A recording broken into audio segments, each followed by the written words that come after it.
bidang studi geografi. Kali ini saya akan membahas tentang soal-soal USBN, khususnya untuk kelas 12 mata pelajaran geografi. Kita mulai dari soal nomor 1. Kita mulai dari pembahasan yang nomor 1.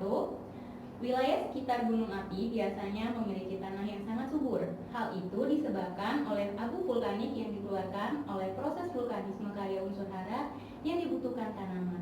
Prinsip geografi yang berkaitan dengan hal tersebut adalah, jawabannya adalah prinsip interrelasi. Karena prinsip interrelasi ini adalah prinsip yang berkaitan dengan hubungan sebab akibat.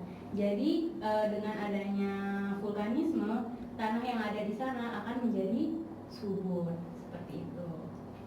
Nah, yang nomor 2, di wilayah kemudian untuk soal nomor 2, di wilayah perkotaan terdapat penggunaan lahan secara khusus seperti pusat perdagangan, kawasan industri, permukiman kelas elit, kawasan kumuh, dan kawasan hijau. Konsep geografi yang berkaitan dengan hal tersebut adalah, nah di sini kan ada beberapa kawasan ya. Ada kawasan industri, kelas elit, kawasan kumuh, dan kawasan hijau. Berarti ini adalah ada pengelompokan kawasan-kawasan. Sehingga jawaban yang paling tepat adalah konsep aglomerasi. Karena konsep aglomerasi ini nama lainnya adalah pengelompokan. Seperti itu. Nah, selanjutnya soal nomor 3. Dulu ya. Soal nomor 3 yang termasuk aspek fisik termasuk pada angka. Nah, kalau aspek fisik ini tidak ada unsur-unsur sosialnya seperti itu. Jadi yang sangat tepat adalah seisme, abrasi, dan tsunami. Jadi jawabannya adalah 1, 3, dan 5. Jadi yang B seperti itu. Selanjutnya soal nomor 4. Kebakaran hutan yang terjadi di Sumatera menyebabkan berbagai permasalahan seperti gangguan pernafasan, jarak pandang yang terbatas bagi penduduk Sumatera, bahkan Malaysia dan Singapura. Pendekatan geografi yang digunakan untuk mengkaji fenomena tersebut adalah, jadi di sini permasalahannya adalah seperti gangguan pernafasan, kemudian jarak pandang. Berarti kan ada kebakaran hutan kan? Nah, kebakaran hutan ini disebabkan oleh adanya ulat manusia kayak gitu. Makanya jawaban yang paling tepat adalah pendekatan ke lingkungan. Kenapa? Karena ulah manusia itu berdampak pada lingkungan, seperti itu. Sudah jelas ya? Oke, kita lanjut untuk soal nomor 5. Soal nomor 5. Pada kenyataannya, studi geografi tentang geosfer tidak terlepas dari unsur wilayah atau region. Oleh karena itu, region merupakan titik-titik. Nah, region ini yang paling tepat jawabannya adalah objek formal geografi. Jadi objek geografi itu ada 2, ada yang material dan formal. Nah, material ini masuknya adalah fenomena geosfer.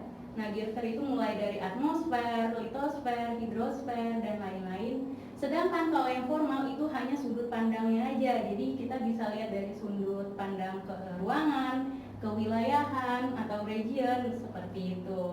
Sudah jelas ya? Kita lanjut di soal nomor 6. Nah, di sini ada peta tentang gambar ilustrasi sejarah perkembangan muka bumi. Nah, di situ ada nomor-nomornya. Kita lihat di sini ada nomor 1 dan seterusnya. Yang ditanyain adalah soal yang nomor 3 yang ini nih. Nah, kalau yang nomor 3 ini merupakan Amerika Selatan. Sedangkan Amerika Utaranya di sini, kemudian Afrika di sini, Eropa di sini, Asia masih di sekitar sini. Nah, ini ada Australia bagian nomor 5 seperti itu. Udah jelas ya?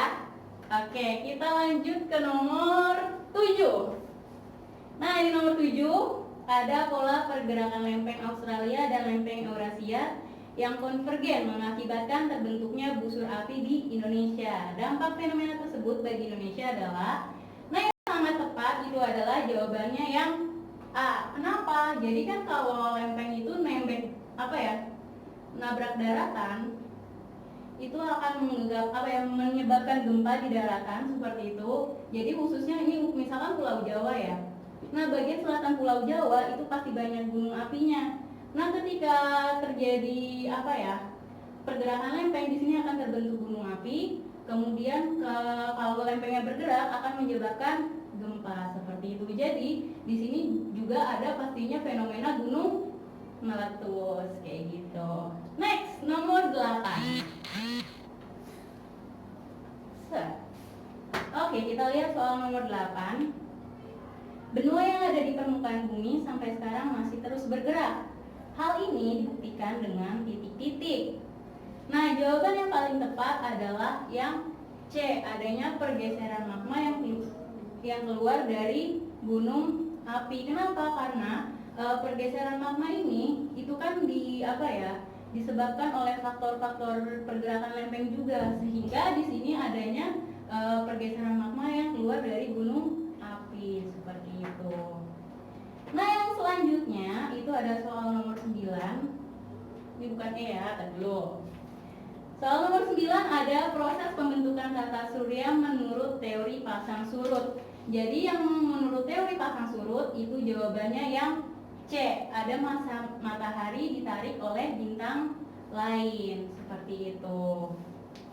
Kemudian nomor 10 ada pembentukan jagat raya menurut steady state. Nah, steady state ini artinya adalah tetap. Nah, sehingga jawaban yang paling tepat adalah yang D. Jadi alam semesta itu tidak berawal dan juga tidak berakhir. Jadi keadaannya tetap state seperti itu. Kemudian soal nomor 11 ya. Soal nomor 11. Planet yang sesuai dengan ciri di atas. Nah, jadi ada yang tidak memiliki atmosfer, terus suhu bagian terang dan gelap kontras, planet terkecil dalam tata surya. Jadi jawabannya adalah yang B, Merkurius, karena dia paling dekat dengan matahari, gitu ya. Selanjutnya, soal nomor 12. Nah, soal nomor 12 ini merupakan lapisan bumi. Yang ditanyakan adalah nomor 2. Nah, yang ini adalah isinya mantel bumi. Kalau yang nomor 1 itu kerak bumi, kemudian nomor 3 itu inti luar, dan nomor 4 itu adalah inti dalam. Sudah jelas ya? Oke, kita next aja. Soal nomor 13. Di daerah Padalarang Bandung dan daerah Tulung Agung terdapat tambang marmer. Batu marmer termasuk jenis batuan. Nah, marmer ini termasuk dalam jenis batuan metamorf seperti itu.